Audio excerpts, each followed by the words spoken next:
ko ngayon. Hindi ako mabubuhay nang wala siya. Ano yan? Ikaw? Sino ka ba?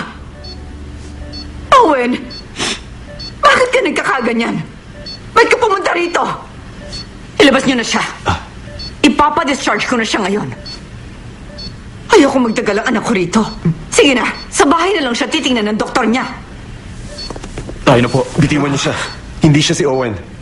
Anong kalokohan ang sinasabi mo, ha? Kunin niyo na siya! Opo, madam. Sinabing huwag niyo siyang kunin. Hindi ko alam kung sino kung lalaki ka.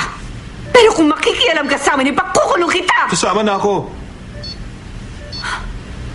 Umuwi na tayo, Ma.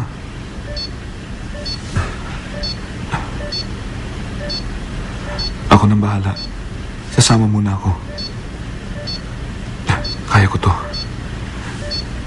Tayo na, Mama. Umuwi na po tayo.